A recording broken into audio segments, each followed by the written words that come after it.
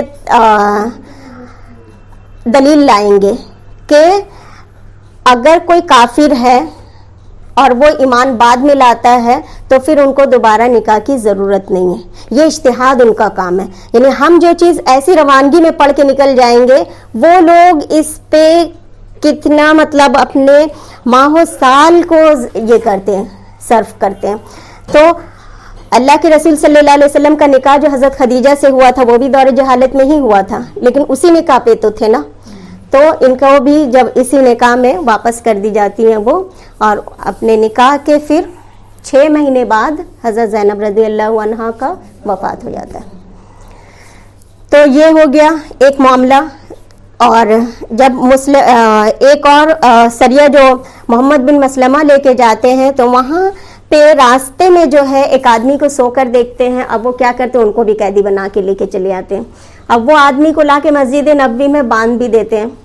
اور جب رسول اللہ صلی اللہ علیہ وسلم آتے ہیں اور مسجد نبوی میں دیکھتے ہیں, ان کا چہرہ ہٹا کے کہتے ہیں بے وقوفو تم لوگوں نے کس کو باندھا ہے, یہ تو سمامہ ہے. تو کہتے ہیں کہ مطلب, تو وہ کہتے ہیں کہ ہم کیوں باندھا, تو کہتے ہیں کہ ہم نے ان سے پوچھا تو وہ کافر تھا اس لیے ہم لے کے آئے. تو اللہ کے رسول کہتے ہیں پتہ ہے یہ اتنا بڑا سردار ہے کہ ہمارے لشکر تو اگر 3000, اس کے پاس 70,000 لشکر ہے. تو حضرت سمامہ کو کہتے ہیں کہ لیکن اب اگر تم نے ان کو قیدی بنا ہی لیا ہے, اب میں کچھ نہیں کر سکتا, اب اللہ ہی جو فیصلہ کرے. تو اب تمہارا یہ قیدی ہے, تم سمجھے. تو حضرت سمامہ سے پوچھتے ہیں کہ کیا حال ہے, تو وہ تھوڑا سا روڈلی بولتے ہیں کہ ایک تو قید کر دی, اس پر سے حال پوچھ رہے ہو. تھوڑا برا لگتا ہے ان کو. پہلے دن ان سے اس طرح پوچھتے ہیں, دوسرے دن پھر پوچھتے ہیں کہ سمامہ کیا حال ہے, میری طرف دیکھو. وہ کہتے ہیں میں دیکھنا ہی نہیں چاہتا آپ کی صورت. تو تیسرے دن پھر آ کے کہتے ہیں کہ سمامہ میری طرف دیکھو. وہ کہتے ہیں کہ کیوں دیکھوں. اور یہ بہت خوبصورت اور بہت اچھے نوجوان رہتے ہیں حضرت سمامہ.